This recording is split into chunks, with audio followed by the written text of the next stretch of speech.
Hello friends, welcome to my channel. Today we will discuss about the subject teaching of science. So in this video we will discuss about science laboratory, planning, maintenance, stock registers, safety procedures and many more things. Before starting the video, if you are new to my channel, please subscribe my channel for new updates. So let's start the video.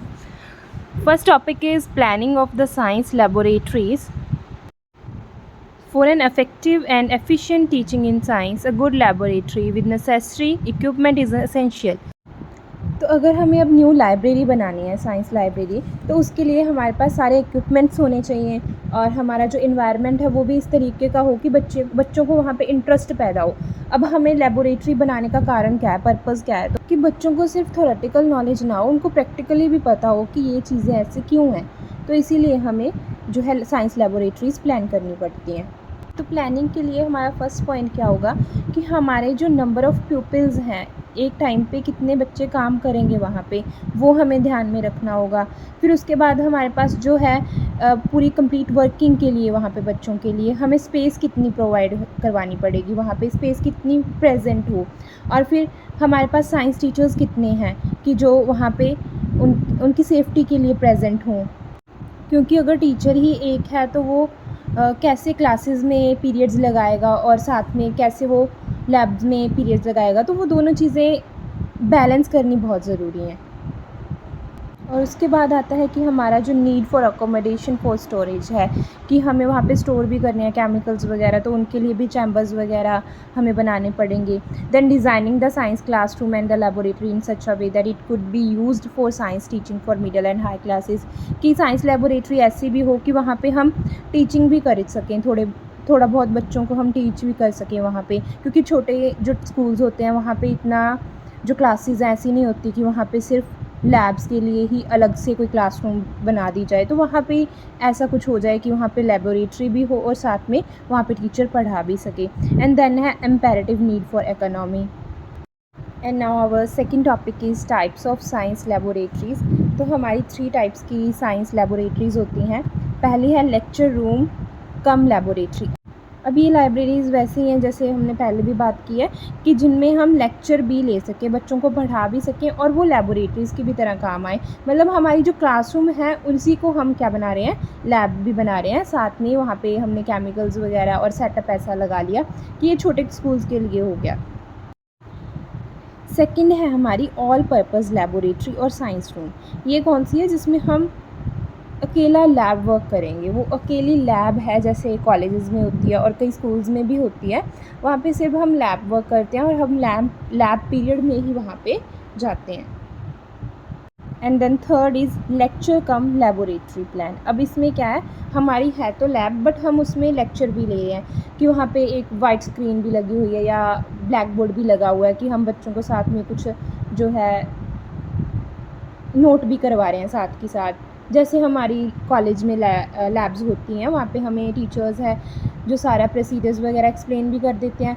हमारा जो next topic है that is stock register. अब stock register क्या होता है कि storage of chemicals and apparatus. वहाँ पे हम जो केमिकल्स हैं या अपरेटस जो भी लैब में प्रेजेंट हैं या जो भी हमारे वर्किंग है, हम काम कर रहे हैं या जितने वर्किंग नहीं हैं, उन सब का हम रिकॉर्ड रखते हैं। अब उसके लिए अलग अलग जो है स्टॉक रजिस्टर्स लगाए जाते हैं।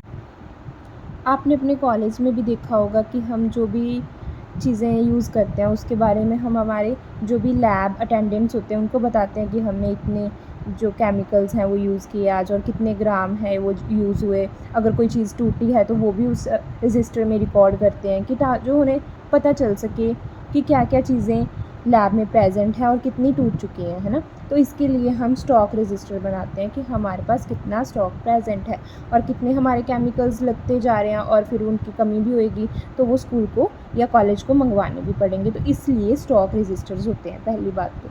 अब हम इसके बारे में टाइप्स के बारे में पढ़ेंगे क्योंकि इस पे क्वेश्चंस ऑब्वियसली मेन आते हैं या टाइप्स के ऊपर भी आ जाता है। सो वो first type of register is permanent stock register. अब इसमें हमारे जो आ जाते हैं वो होंगी जो कंज्यूम नहीं होती चीज़ें, कि ख़त्म नहीं होंगी या फिर जो ब्रोकन हो सकती हैं, है ना, जैसे टेस्ट ट्यूब रैक्स वगैरह हो गए, मैग्नेट्स वगैरह। अब इनका ऐसे तो नहीं है कि थोड़े टाइम बाद ये ख़त्म हो जाएंगी। हाँ, टूट सकती हैं। वुडन स्टैंड्स वगैरह हो गए, या फिर जो हमारे लेंसेज होते हैं, थर्मोमीटर्स होते हैं, ये कंज्यूम नहीं होती चीज़ें, ये नॉन कंज्यूमेबल होगी। या जैसे हमारे थर्मोमीटर्स हो गए, एमीटर्स हो गए, वोल्ट मीटर्स होते हैं, है ना। तो इस तरीके की चीज़ें हैं जो वो हम इस रजिस्टर में लिखते हैं। एंड देन हमारे जो नॉन वर्किंग मॉडल्स भी लिख सकते हैं हम, हमारे चार्ट्स, कैमरास, माइक्रोस्कोप्स, टेलीस्कोप्स, जो भी हमारे लैब्स में पड़े हैं, तो उसके बारे में हम परमानेंट स्टॉक रजिस्टर में लिखते हैं। अब सेकंड टाइप है ब्रेकेबल स्टॉक रजिस्टर। अब ये कौन से होंगे?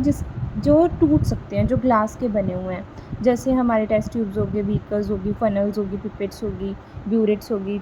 तो इस तरीके की जो भी चीज़ें हैं जो टूट सकती हैं, उसको हम ब्रेकेबल स्टॉक रजिस्टर में लिखेंगे। और आप नीचे स्पेसिमेन भी देख सकते हो, अगर आप रेफरेंस के लिए ड्रॉ करना चाहो तो पेपर में ये भी ड्रॉ कर सकते हो कि हम इस तरीके से सारा जो डाटा है वो रजिस्टर में किस तरीके से लिखेंगे। अब हमारी थर्ड टाइप की जो रजिस्टर है that is consumable stock register, जिसमें हमारे जो केमिकल्स आ जाएंगे या फ्लूइड्स हैं जो भी हम कंज्यूम करेंगे, तो उसमें डिस्टिल्ड वाटर भी आ जाएगा, कॉपर सल्फेट हो गया, या जो भी हमारे पास लिक्विड चीज़ें पड़ी हैं या केमिकल्स हैं पाउडर की फॉर्म में जो हम कंज्यूम हो जाएंगे, उसको लिखेंगे कंज्यूमेबल स्टॉक रजिस्टर में।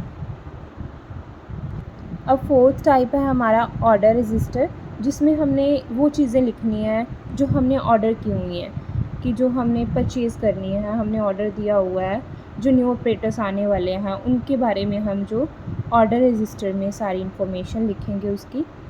एंड देन फिफ्थ टाइप है हमारी रिक्वायरमेंट रजिस्टर। इसमें हम वो चीज़ें लिखेंगे जो हमें चाहिए, जो हमें न्यू इक्विपमेंट्स ये चाहिए, या फिर हमारा जो कोई कंज्यूम हो गया है या कोई टूट गया है, तो उसके बारे में हम ये इस रजिस्टर में लिखेंगे। अगला टॉपिक है हमारा use of the stock register. तो first point is all the pages of the every stock register should be numbered. हमें उस पर नंबरिंग करके रखनी है। देन हमारे पास जो आउटर पेज है रजिस्टर का, उसके ऊपर नेम है स्कूल का, name of register, and then number of volumes की, कितनी वॉल्यूम है या कौन से ईयर का है, टोटल नंबर ऑफ पेजेस कितने हैं, डेट्स जिस दिन हमने इसको ओपन किया, क्लोज़ किया। तो जो है सारी चीज़ें हमें यहाँ पे लिखनी है कि कितने कौन से सेशन का है। एंड देन थर्ड है हमारा point, the stock register should B divided into number of portions under various headings. Fourth is entries in the each portion should be made alphabetically. The first few pages of the register should be left blank for the index, which will help in tracing any articles without waste of items. And sixth point है कि हमें जो sufficient space है वहाँ पे वो छोड़ना चाहिए, कि अगर हमें बाद में कोई और एंट्री करनी है, या फिर अगर हमें जो ब्रेक हुए हैं आइटम्स या कंज्यूम हुई हैं, जैसे हमारे कॉलेजेस में भी होती हैं, जो भी कंज्यूम होता है वो हम रजिस्टर में लिखते हैं, या कुछ टूटी है तो वो भी हमें लिखनी पड़ती है, तो वो जो स्टॉक रजिस्टर में हम ये सारी चीज़ें लिखते हैं। Next topic is care and maintenance of operators. अब जो हमारे ऑपरेटर्स हैं, इक्विपमेंट्स हैं, उनको हमने कैसे मेंटेन करके रखना, उनकी कैसे केयर करनी है। तो अब फर्स्ट पॉइंट इज़ कि हमें ऑपरेटर्स ही ऐसे ख़रीदने चाहिए जो अच्छी क्वालिटी के हों और जो वो स्कूल में अकोमोडेट कर पाएँ, कि हम रख भी पाएँ, ऐसे ना हो कि जो वेस्ट जा रहे हैं, यूज़ ही नहीं हो रहे, ऐसे भी ऑपरेटर्स नहीं हमने यूज़ करने हैं। और फिर हमें जो ऑपरेटर्स हैं वो इस तरीके के यूज़ करने हैं कि बच्चों के काम आएँ। अब हम छोटे बच्चों को ग्लास के जो हैं इक्विपमेंट्स वो तो देंगे नहीं कि वो तोड़ वगैरह देंगे, तो हम उनको प्लास्टिक के इक्विपमेंट्स भी लेके आ सकते हैं। ऑपरेटर्स उस तरीके के यूज़ हो सकते हैं। फिर उसके बाद है कि हर चीज़ की कोई ना कोई प्लेस होनी चाहिए, बच्चों को पता हो कि वहाँ पे रखनी है। अब अगर इधर उधर रख देंगे तो वो भी टूट सकती है ना। एंड देन हमारे पास रजिस्टर्स भी अच्छे से हैं जो अपडेट होते रहें रेगुलरली, कि हमें पता हो कि क्या क्या चीज़ें टूट रही हैं और क्या क्या चीज़ें कंज्यूम होती जा रही हैं, कि ऐसा ना हो कि हमें बाद में पता चले कि ये चीज़ें हमारी लैब में है ही नहीं। अब हमारी जो हैवी आइटम्स हैं उनको हमने लोअर वाली शेल्फ्स में रखना चाहिए। जो हमारे केमिकल्स हैं, रिएजेंट्स हैं जो यूज़ होते ही जा रहे हैं, रेगुलरली यूज़ हो रहे हैं, उनको हमें जो वर्किंग टेबल्स हैं वहाँ पे रखना है। या जो पॉइजन्स है या क्रोसिव केमिकल्स हैं उनको हमें लॉक करके रखना है कि बच्चों के हाथ ना लगें। या फिर केमिकल्स हैं वो क्लियरली लेबल्ड हों, उन पे अच्छे से लिखा हो कि ये कौन सा केमिकल है। और देन हमारे जो केमिकल्स हैं जैसे सिल्वर नाइट्रेट हो गया, जो लाइट में डिकम्पोज हो जाएंगे, तो उनको भी कलर्ड बॉटल्स वगैरह में रखना चाहिए। हॉट अपरेटर्स को हमने पेंटेड सरफेस पे रखना चाहिए। कोल्ड अपरेटर्स को हमें हीट नहीं करना है सडनली, जो हमारे कोल्ड चीज़ें हैं उनको सडनली हीट नहीं करना। या कॉर्क हैं, स्टॉपर्स हैं, उनको हमें इंटरचेंज नहीं करना। देन हमारे आयरन के ऑपरेटर्स हैं, उनको भी ग्रीस्ड करना चाहिए कि वहाँ पे रस्टिंग वगैरह ना हो जाए। वुडन आइटम्स हैं, उनको भी पॉलिश करते रहना चाहिए। देन हमारी ब्रास के ऑपरेटर्स हैं, उनको भी ब्रासों से पॉलिश करना चाहिए। जो टेबल्स हैं वो भी ट्रीट करने चाहिए रेगुलर। अब बच्चों के लिए सेफ्टी रूल्स कौन से होंगे कि जो भी हमें डायरेक्शंस दी गई हैं उसी को फॉलो करना है ना। जो हमें टीचर ने असाइन किया एक्सपेरिमेंट वही करना है, और जैसे उसने कहा है वैसे ही हमें करना है। और अगर कोई इंसिडेंट होता है, इंजरी होती है, तो भी टीचर को रिपोर्ट करो। और अगर वहाँ पे कोई टीचर नहीं है तो वहाँ पे परफॉर्म नहीं करना है। और अगर कोई केमिकल है वो भी आपको बिना टीचर्स के पूछे नहीं लेना है। तो ये सारी चीज़ें आपको भी पता होंगी, आपने भी जो लैब्स हैं वो यूज़ की होंगी। तो ये सारी स्टूडेंट्स के लिए जो रूल्स होते हैं, सेफ्टी रूल्स होते हैं। अब हमारे पास साइंस लैब में फ़र्स्ट एड किट भी होनी चाहिए। तो फ़र्स्ट एड किट के बारे में आप लिख ही सकते हो, जो भी हमारे आइटम्स होते हैं फ़र्स्ट एड बॉक्स में, वो सारी आप ये टेबल 5.6 में से भी नोट कर सकते हो। एंड अब नेक्स्ट टॉपिक है हमारा सेफ्टी इक्विपमेंट्स, कि जो हमें चीज़ें सेफ्टी के लिए रखनी चाहिए लैब में। हमारा फर्स्ट है fire extinguisher, then sand buckets, then हमारी डस्टबिन होगी, फायर ब्लैंकेट, रबर ग्लव्स होनी चाहिए, सेफ्टी स्क्रीन्स होनी चाहिए। तो ये सारी चीज़ें हमारे पास सेफ्टी के लिए। सो इसी के साथ हमारा ये टॉपिक ख़त्म होता है। और अगर आपको किसी और टॉपिक पे चाहिए वीडियो तो भी आप कमेंट सेक्शन में बता सकते हो। एंड सेकेंडली जो इसका प्रीवियस ईयर क्वेश्चन पेपर है वो भी आपको इसी चैनल पर मिल जाएगा। And thanks for watching, don't forget to subscribe.